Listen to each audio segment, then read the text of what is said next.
to the OBT show. For the first time in like 8 months. But still just as fresh as if you opened it out of the jar. That's true. How are you, man? I'm doing good. How you doing? I'm good. We haven't chatted in a while. Well, we chat a lot, but we haven't chatted on camera or through microphones. So we can really get our facial expressions into the thought. It's what makes it work well for me. Because if I don't see your beautiful face, I don't get the full effect. I gotta bat my eyelashes at you. Even in less than HD, it's still beautiful. But there's a lot to talk about, and my voice is a little shot because I had a reunion event, and I was screaming and dancing and drinking. So my voice is shot today, and it's a little bit lower than usual. Just think, this time in a week, we're going to be carting you to the emergency room to get extra fluids after your awesome bachelor party. I'm excited for it, but it's not going to do that. No, it's not going to. Because I made it very clear, and I know everybody else respects the wishes, that it's not a drunk fest. Because I don't want to not remember what happened, and I don't want to be hungover with everybody else for like the other 3 days. So day 1 is like, awesome, we're drinking, and then day 2 and 3 are just done because we can't do anything else. Can we have a hangover where we call Kelly and we go, we lost Brendan, and then have someone in the background just going, beep, beep, beep. No, because she's away. You had too much fun. Oh my God. No, because she's away. That's mean. I know. Don't be a jerk. Don't be a jerk. But beyond that, as normally when we do this little podcast, we talk about video games, we talk about comic books. Sometimes they're one and the same. True. But this one isn't so much a big comic book convergence, so we'll shade that for later because we have some other stuff that's going on. All right. But first, I want to talk about Fallout 4. Oh. Because I'm so excited for this. I'm irrationally excited for this. The big reveal was made this past week, and it showed a cinematic trailer that may or may not have included gameplay. Did they say if it did? I don't think it was gameplay, but I think it was in-game graphics and design. Okay. And, I liked it. I thought it was cool that we're finally getting it, but I'm not 100% sold yet, and I think it's not meant to sell people. I think that's some criticism that's being levied on it, particularly IGN.com did a video editorial where some guy was like really upset about it and said he didn't like it, and then, because it was the same old, I was like, I'm sorry, it's a teaser. It's not supposed to really tell you what it's about. It's supposed to tease you, like play with you a little bit, be like, this is what a little bit of it's going to be like. It's not the whole game. So I think people went a little too crazy where they were so psyched, and then there's an immediate backlash of, this game looks shitty. It looks like the same thing from Fallout 3. What did you think of it? Honestly, like, some of the same old isn't that bad. Yeah. Fallout 3 was amazing. Even if it didn't age that well compared to games that are coming out now, it was still an amazing experience. And if it's anything like that, where you're getting that fresh breath going back into the world, I'm gonna throw my money at the screen until I'm done playing the game, or my bottle caps. Excuse me. Well, I think I was excited because the premise looks like yet again you are a vault dweller who comes out of the post-nuclear apocalypse to start traveling, and there's a dog featured, and they're like, oh, that's dog meat. Dog meat was in the Fallout 3. What's that? Yeah, he was in the other Fallout games. He was in the other Fallout games, so that's kind of a cool thing. Then you saw some power armor, you saw Nuka-Cola, you saw a bunch of other stuff. But again, it's just a tease, and some people are speculating because they did flashbacks to the 50s of people running to the vaults, and that perhaps you're going to be flashing back to those times. I don't think so. I think that was just part of the cinematic. I think that's people are getting too thought out with it. It might not play out, or it might be like Fallout 3 where you played the beginning parts of your vault experience. So it might be, you might get the before the shit went down, but you might not have much control outside of the story. Like, it'll just be like a cinematic playthrough. And hopefully Liam Neeson can be like, what is your name? You're a beautiful boy or girl. And just stare until you pick your... Yeah. What a beautiful girl. That's a terrible Liam Neeson, but I don't remember exactly. Girl? Yeah. Look at you be so strong because you hit X. I was like, yeah. honestly, honestly, I think there's a lot to look forward to just because of what they've shown. I feel like it for them it takes a lot to like create the worlds, go back in time first off, and just break everything apart, and then reapply it with 40s and 50s futuristic ideals of what the future would be like and future weapons and stuff like that. I think it's going to be it's a nice tease. I took it as that, and it's in Boston because they clearly showed the Fenway Park that looked well. Hmm. What was left of Fenway Park. You saw giant airships, which I thought were really cool. That's the thing I'm most excited for because in Fallout 3 and New Vegas, you didn't really get to travel much in air. It was there were some cutscenes or there were some what's the term? QuickTime scenes where you were Quick, inside pretty much yeah, that featured you flying to a venue and then you got out of the plane. But I'm hopeful that maybe you can actually fly and shoot stuff that, because that'd be awesome. that would be very interesting if they gave you that kind of like vehicle mobility stuff.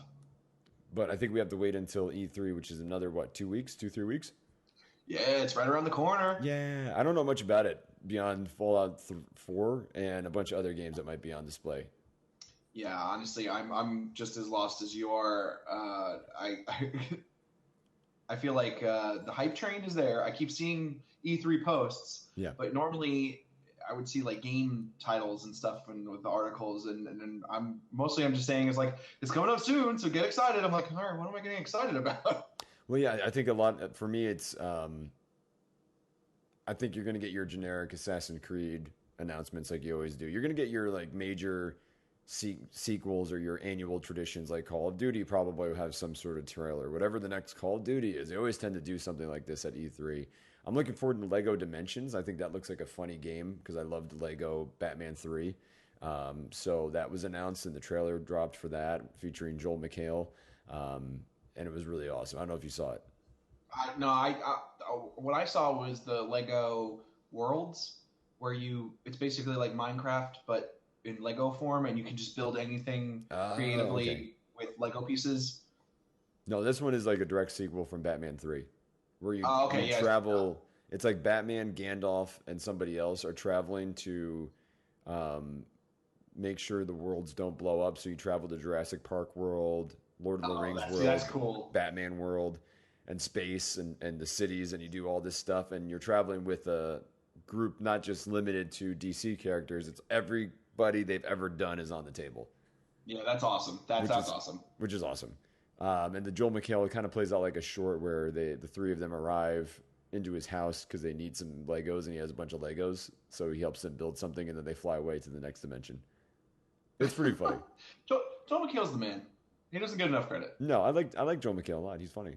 I've not actually seen any Community on Yahoo yet. Is it good? I am also haven't seen it yet. I've been a Let's bad just say fan. it's good. It's good. It's good. Seal of approval. Seal of approval. Um, so yeah, Fallout 4, and then we're both actually. You just texted me before we got on air that you pre-ordered Batman Arkham Knight. Yes, sir. Are you? Did you? Oh, I pre-ordered it literally the day it was announced. I went to GameStop and put a pre-order down, which was Nice. about Yeah. almost a year ago. I'd been holding off for no reason necessary, I guess. I was gonna say there really is no reason for you to be hesitant. Yeah, no, the fact that they added the Harley Quinn stuff and they added the Red Hood missions, both of those together, that's just like what you have to pre-order it. There's no point in waiting till the game comes out and then buying it. Oh yeah, totally. And I think what they've been doing a lot of cool videos about the features in the game and about the Batmobile. The Batmobile plays is really actually much more. I think I didn't realize how significant the Batmobile play would be within the game. I thought it was just a tool to get you to places and to take out some tanks, but in video interviews with producers, they really emphasize the fact that the Batmobile gets almost equal screen time with Batman in the game. Yeah, they made it sound like it was just like they were adding in another character, and the character is the Batmobile. Yeah, which I thought was cool. And then they also featured the dual play. I'm not sure what exactly they're calling it, but it's the system that allows you if you're fighting with Nightwing. for example, you can switch back and forth between Batman and Nightwing mid combat. Yeah, to do like super combos between the two of them. Yeah, or just if you're getting tired of playing as Batman beating up somebody, you switch over to Robin, Nightwing, or Catwoman, which is awesome. Look, I've beaten up like 400 henchmen as Batman. It's time for a little Nightwing action. I'm tired. I don't want to be Batman anymore. I'm going to be this guy. But I don't know if it's going to be available to you all the time. It sounds like it's only available in certain battle spots. It'll probably be specific like story missions where those Yep. people are, present. Do you want to hedge a bet as to who Arkham Knight is? They keep saying that it is not the Arkham Knight is a brand new character, which I think is a honest opinion, but I think they're being coy because they're not saying who Arkham Knight is. I have a feeling whoever is underneath that mask is somebody that is familiar to Batman lore. Honestly, I at this point, I still can't. Like, I haven't seen anything that will allow me to, go like, oh, it's definitely this person, or it's definitely like I know there's people making speculations online, but I don't have enough info. Well, I mean, my best. I don't think it's going to be Hush. I think Hush is probably going to be a standalone character in the series. He's probably going to be in the game. He's probably going to be in the game, and I'm just trying to think of anybody else in the Batman world that it could be. I mean, it could be Ra's al Ghul back from the dead because he always comes back. And in Arkham City, spoiler alert, when you travel, spoilers, when you travel back to where he fell out of the blimp and impaled himself on the gate, his body's there for the most until you go fight Joker, and then after you come back and fight Joker, the only thing left is his sword. So he's alive. The body's not there. So yeah, I would say Ra's al Ghul would be a good bet since they're evenly matched, or it could be somebody like, I don't think Jason Todd because Red Hood is in there, but they do mess around with some of the origins and stuff like that. So maybe it's not necessarily the Red Hood who's underneath that. They went around and they collected DNA samples from all of the major villains, and they created this Batman thing called the Arkham Knight. Don't poop on it. You're pooping on it.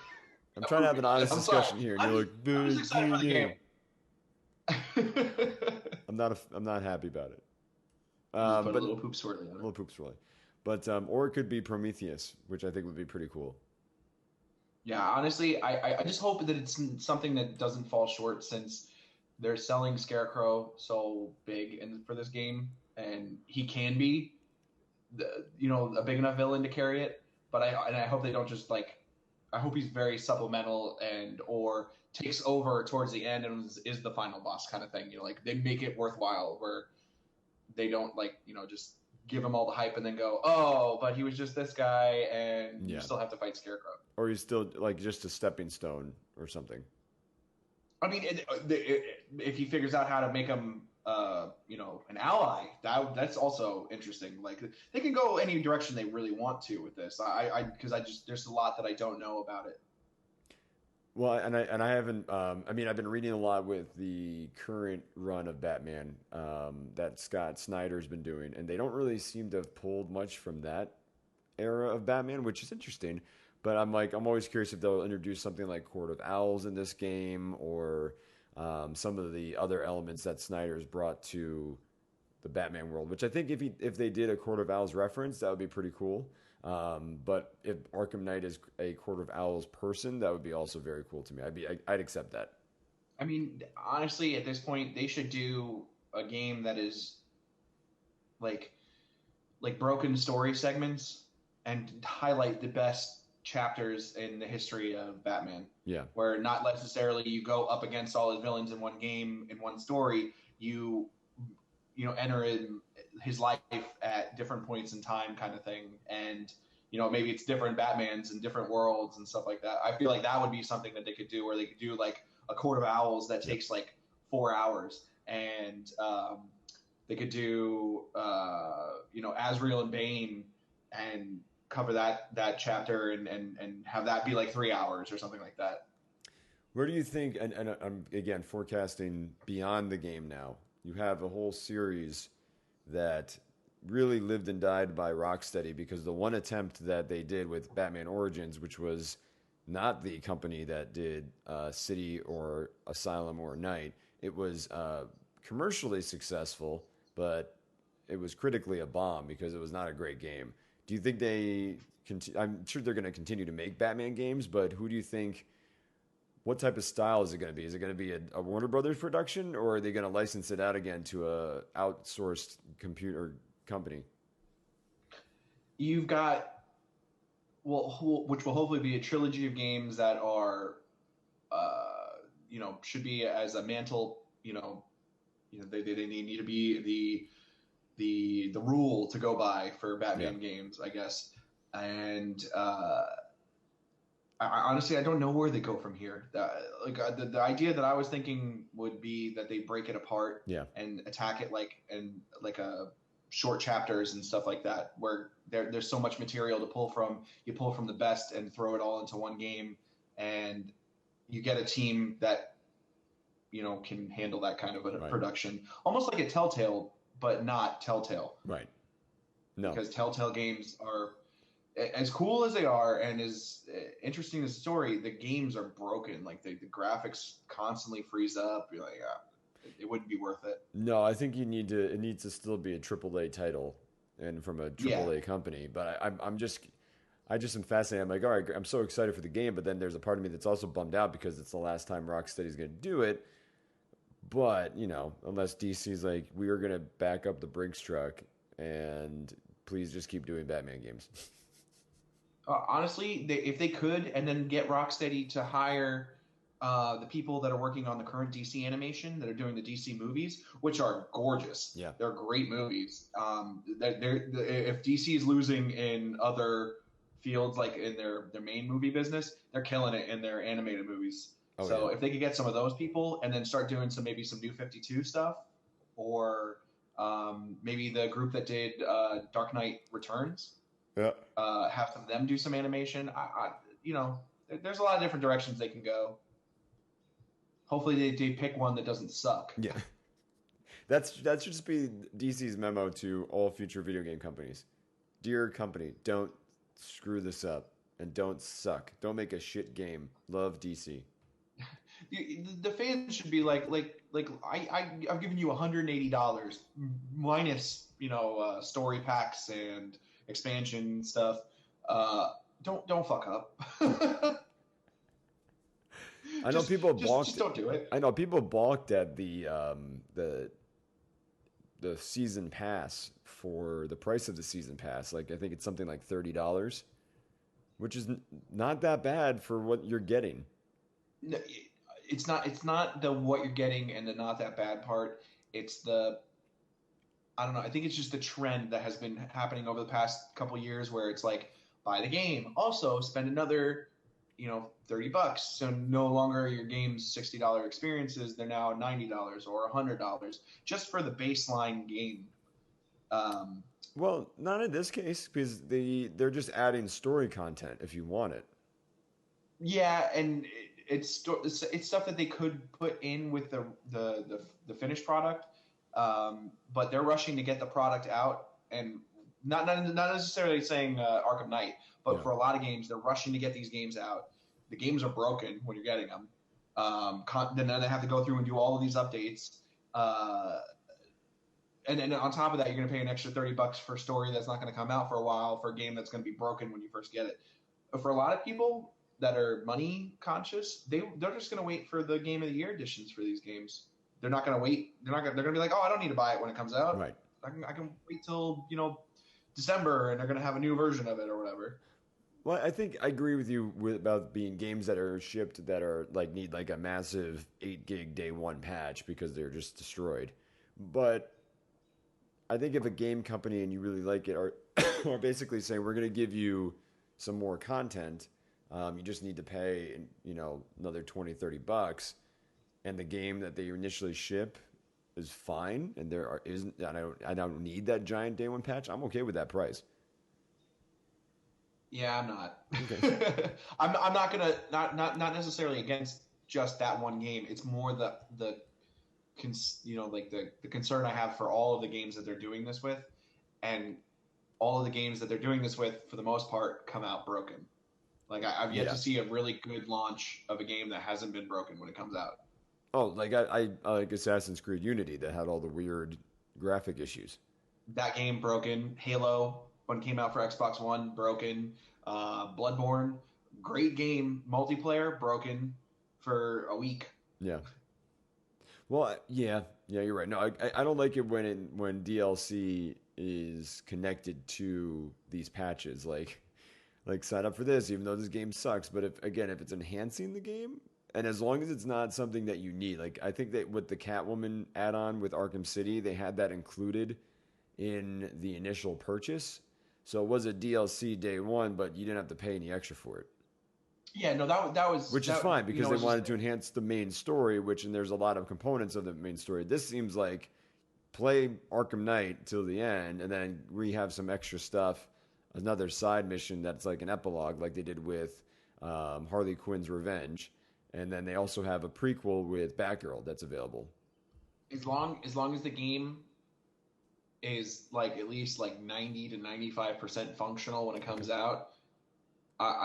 They can justify charging for stuff coming out later on. Yeah, no, But I if it's agree. like broken, it's like you want us to pay more money, and yet we still don't even have the original product working properly. But at the very least, I'm more inclined to pay for story than I am for like Batman's 1960 outfit. So like, I'm not gonna pay for Yes, that. And like, yes, that I completely agree with. and other games that are like, check out this new gun that can blow stuff up more. It's like I'm not paying you $5 for a new gun you just made up.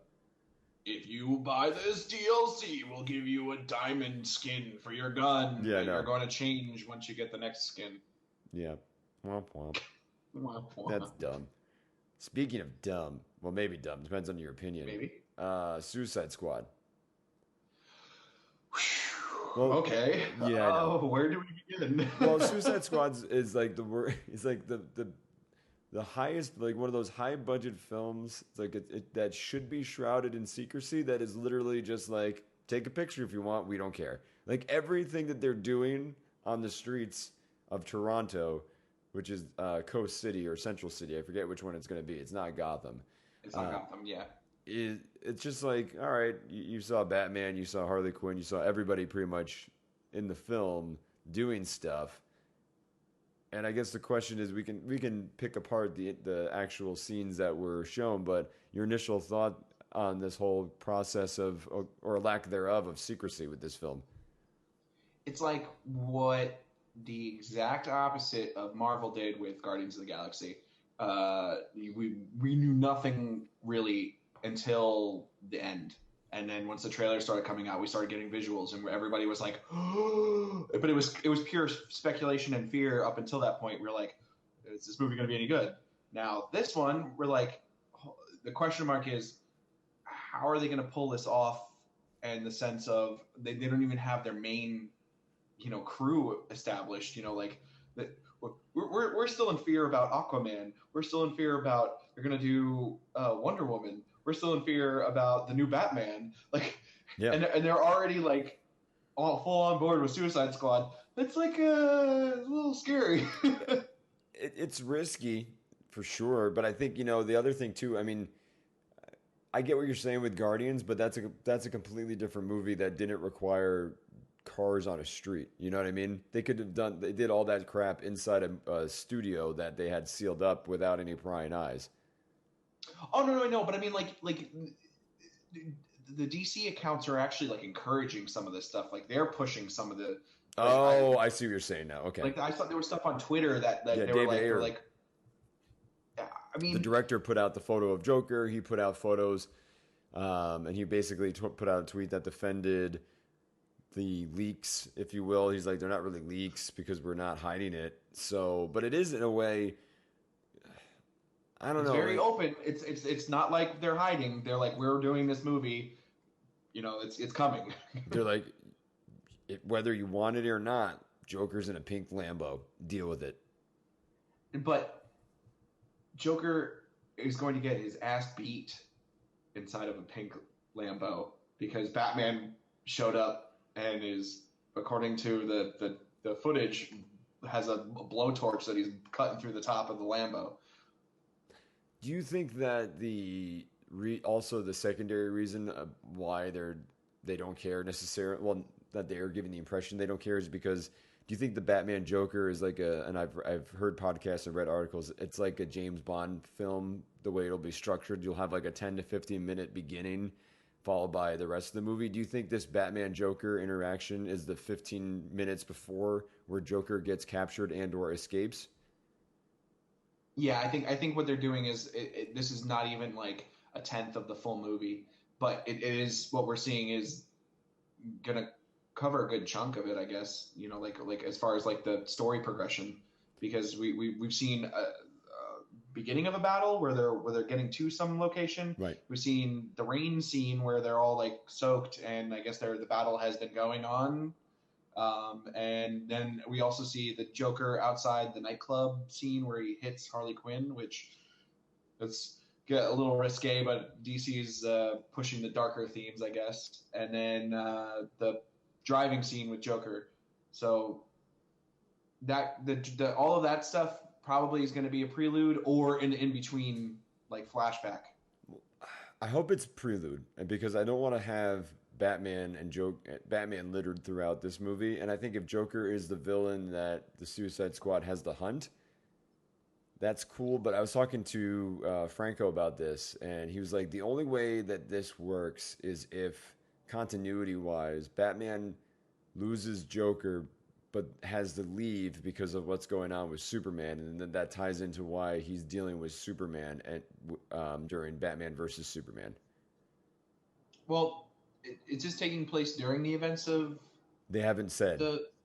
Okay, so yeah, so that's the stuff that I guess once it gets closer to release time, we'll get like a plot synopsis, and then they'll be able to connect more dots. Because that's the only thing that makes sense is if Joker ends up being the guy, and it's all speculation, and hopefully DC's not like, oh shit, it's not the guy. Hopefully they're not mad. But like if it ends up being somebody else, that's going to be disappointing too. Then why even bother having Joker in the film if he's not your main villain?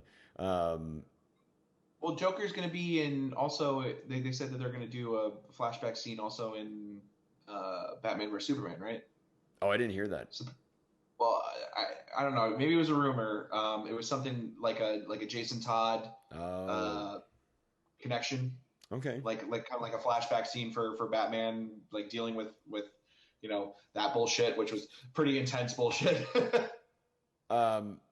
Well, that's cool, but I think again, it just to me, it's like I don't know if Joker is just an ends to a means of getting a Harley Quinn origin story, that's okay. But I just feel like don't waste Joker because Joker's big. You know what I mean? Like don't just have him show up randomly in Batman versus Superman and then pop up for just a little bit in Suicide Squad just to explain his connection to Harley more, and then that's it. I don't know. It just seems why waste that screen time for a major iconic character when you're just going to tease him out?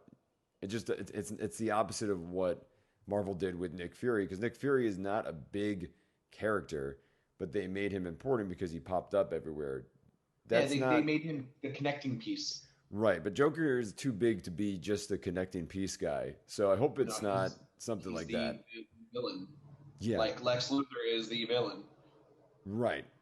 Right. I just hope it's not something where you're just getting bits of the Joker until they're waiting for a bigger payoff with the Batman versus Joker movie down the line. But we should be due probably with the San Diego Comic-Con for a little bit more of what is actually going to be in the footage. Maybe we'll get an actual sizzle reel from Suicide Squad or a scene. Maybe. Hopefully. They've given up enough for free as is. They might as well, without any context, it might have should just give something with some context. I mean, we're still at the point where we got a year until we're going to see Batman vs Superman, and we're seeing so much about Suicide Squad. It's all confusing. Well, again, and you and I have talked about this. I've talked about this with other people that we both know, like Travis and Franco. It's just like, again, the mentality seems to be like, we got to catch up to Marvel. So you know what? If you like the Avengers 2 and those guys, we'll give you 15 people instead of 10 in the first two movies. Well, I mean, they want to make sure you're getting your money's worth. Oh, don't try to sell it for them, Chris. They're not even paying you. I know. As I'm wearing my Captain America I know. hat. But no, I just hope that it doesn't become so overwhelming because I don't know. It seems like there's too much to digest. Like you, the average moviegoer isn't starving for more superhero fare. We're pretty well fed, and now DC is going to offer us an unlimited buffet in one sitting, and I think it's going to be too much for people to understand and Yeah, to stomach. we should probably do a podcast on the oversaturation of the superhero movie genre in general. Well, I think I don't know if it's perpetuated by.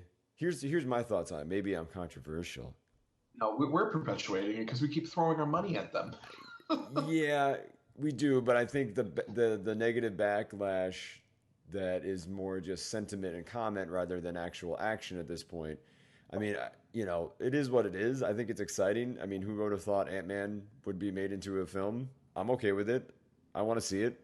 I'm going to pay for it. But as long as the stories are continuously going to be good, and they haven't, Marvel's had a really excellent track record where story wise, maybe you didn't agree with all of it, but no one outright said this movie is shit. Yeah, you got like B pluses, A minuses across the board Yeah. for Marvel. Yeah. So as long as that trend continues, I don't think anybody should really be complaining like, oh, there's too much because people are going to see it. It's not terrible. It's decent popcorn films, and it's your superheroes that were only on paper 10 years ago. That probably, if you said 10 years ago, we're going to have an Avengers fight Ultron on the big screen, you would have been like, you're full of shit. You know what I mean? Yeah, I agree. Yeah, and you're gonna have James Spader voice Ultron. Yeah. I would have been like, "Fuck you! Yeah. You are College Brendan in lying. 2005 would have been like, yeah, that's funny. I'm running for president Yeah. too." But yeah, I don't. We might be hitting. I think DC is going to push it for sure. I think they're going to push it because I wasn't a big fan of Man of Steel in terms of the way it was developed and the storyline. I wasn't a big fan of it. I haven't watched it since. I don't give it much thought. So now I'm like Batman v Superman. If that's stupid, if Suicide Squad, which looks kind of dumb, ends up being poorly written and bad dialogue, you know what I mean? Then that's bad. They're making a lot of gambles on the future of the DC universe or whatever, the DCU versus the MCU.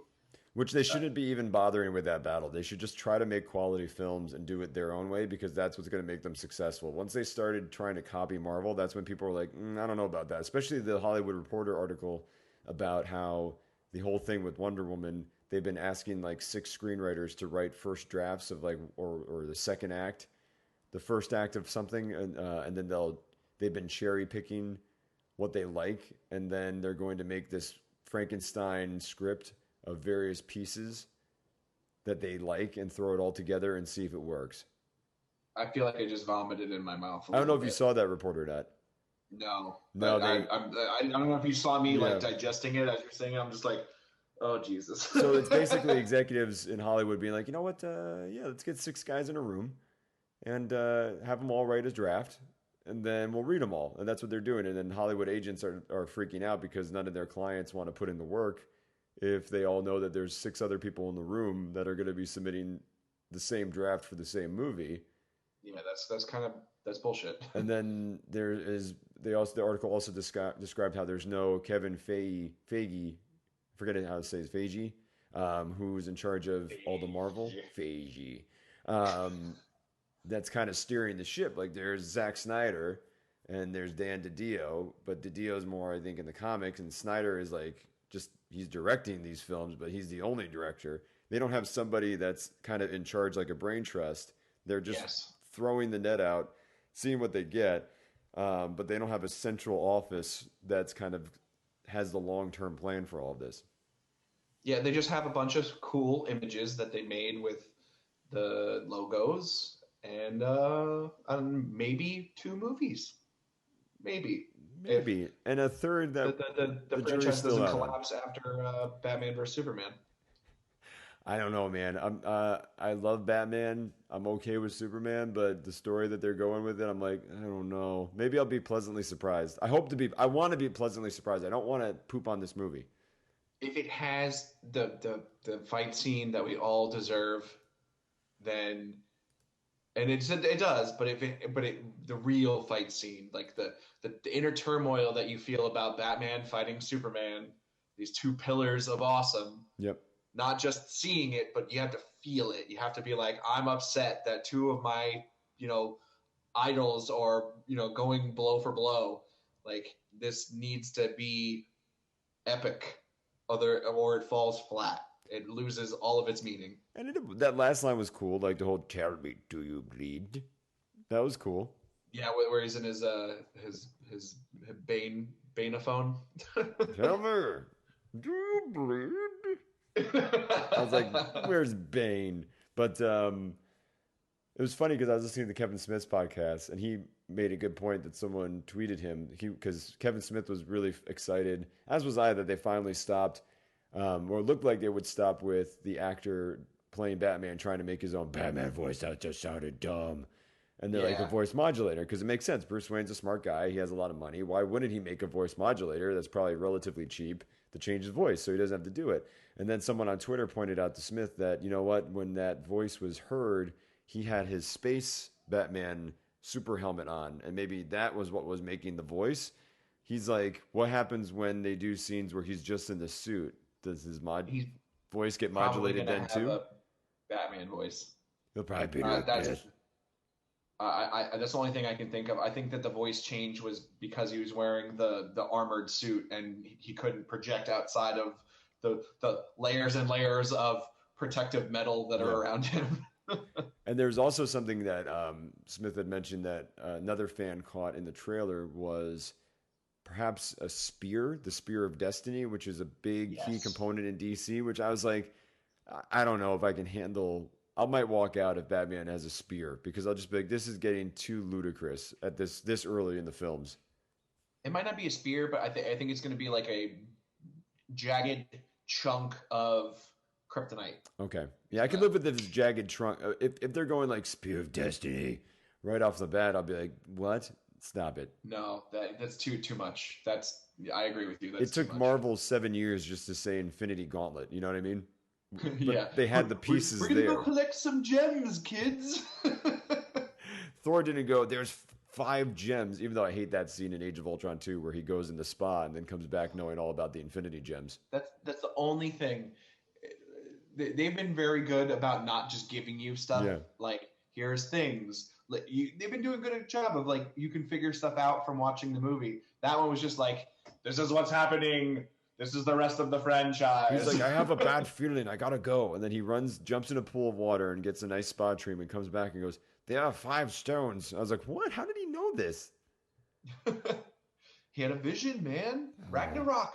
It's happening. Yeah, but have him come back. I don't know. Have him come back and do that in his movie. You know what I mean? Can you go back and do your Thor voice again? It's a terrible Thor impression. It's a terrible Thor. Verily. By the gods, I found stones. I'm a gem collector. I'm Thor. This one is shiny. I like it. Smash. This is on my gem. Put it on my robot friend. And that part I hated too when he just flies through the ceiling and electrocutes the Vision. Like he knew how to do it. Yeah, they kind of, I don't know, have they strayed or are they just like, they've gone on the fringe about his electric, thunder powers, but more about like him just cracking people with the hammer, and every once in a while he'll zap people. Yeah, that's why it's like, how did he become so precise? He's kind of portrayed like a kind of a big dummy, like an aloof, like gym rat, and then all of a sudden he knows how to electrocute just the right amount a robot.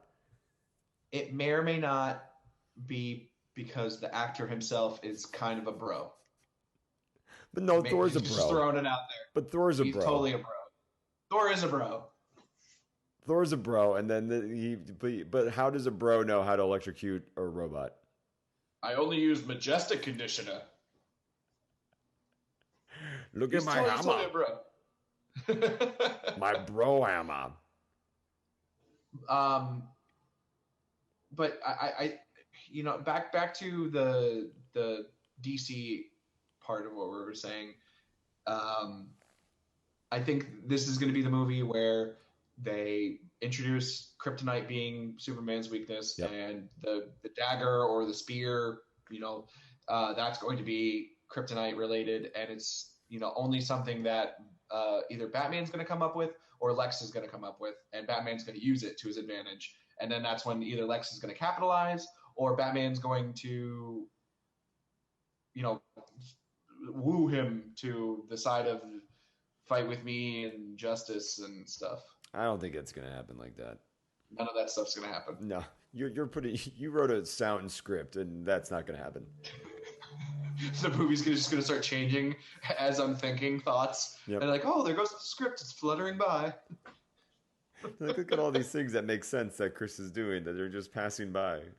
While DC, that would be an interesting movie. while DC movie executives just drink mimosas and go, man, we'll look at the 7 scripts we commissioned. We'll find some stuff. That's what's going to happen in the future. They're just going to digitally scan all our favorite actors. We'll be able to make our own movies. Yep. And then I can thought send stuff to you on my Google Thought bubble. I don't like your future. I'm just gonna be in the basement hiding out with my flip phone. I made a movie where 15 versions of Batman beat up like 15 versions of Superman. It was awesome. Boo. 60s Batman beat up 60s Superman. I want 60s Joker to be like, woo, and just show up in his bright colors. That would be something. I'm in. That would be awesome. But we've been going for a little while, man. Yeah, Why don't we do a quick scary movie? Yeah, you saw 2 scary movies. What were your thoughts, and should people see them? I saw Insidious 3. I saw Poltergeist. Insidious 3, it was kind of more of the same that they were going with Insidious 2. They added some like really campy stuff to lighten it up a little bit, and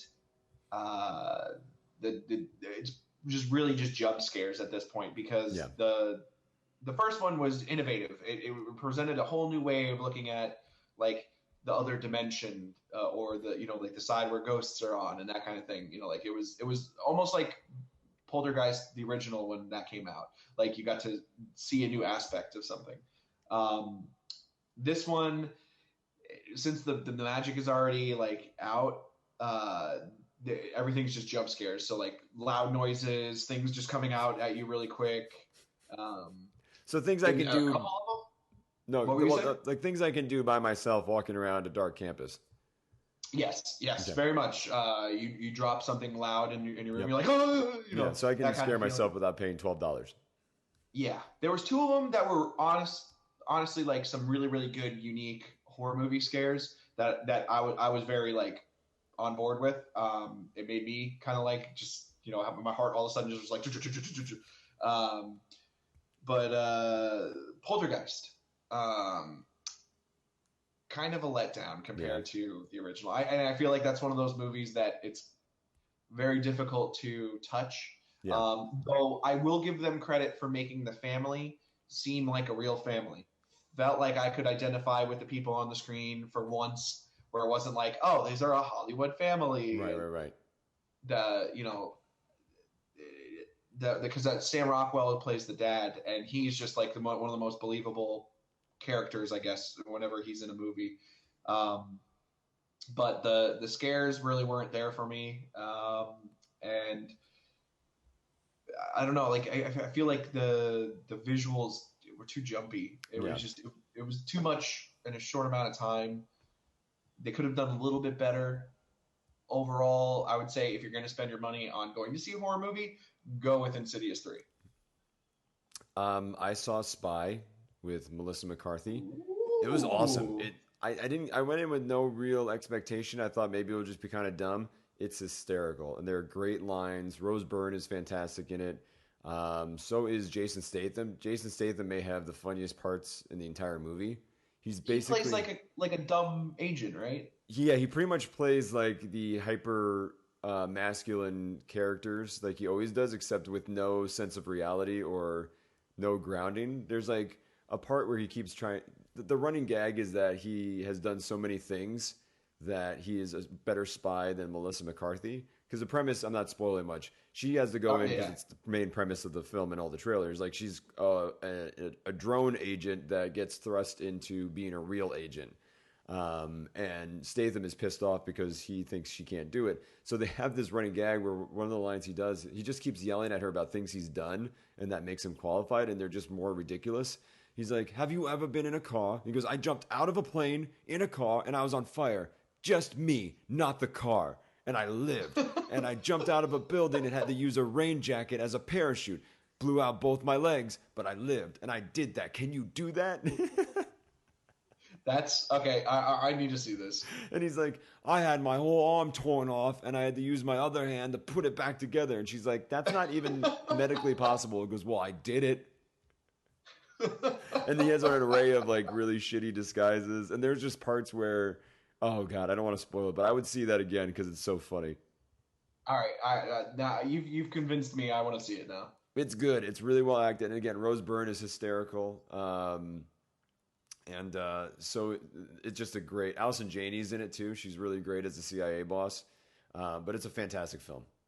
I read a quick article that had Melissa McCarthy saying that she felt bad about chewing out Rose Byrne in a scene like where she has to like yell at her. Or oh my God! There's a whole sequence where it's just like 5 minutes of them yelling at each other, and it's hysterical. Yeah, and she was just saying like she's just so nice and so pretty. I don't want to say anything mean to her.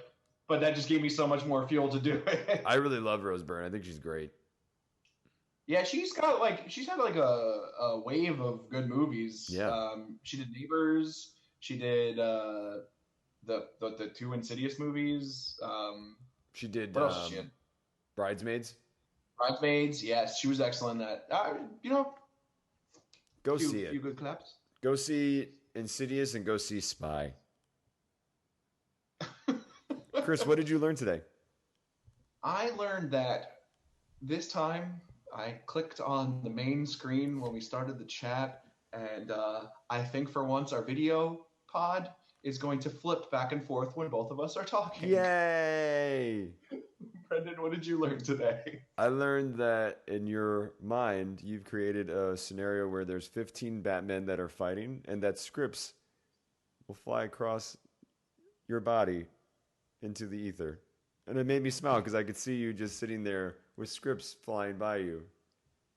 And it made me smile. Because I'm Batman. You just ruined it. Get off my screen. Bye, Chris. You ruined it. Take me off of this live. I'm done with this. Bye. Bye.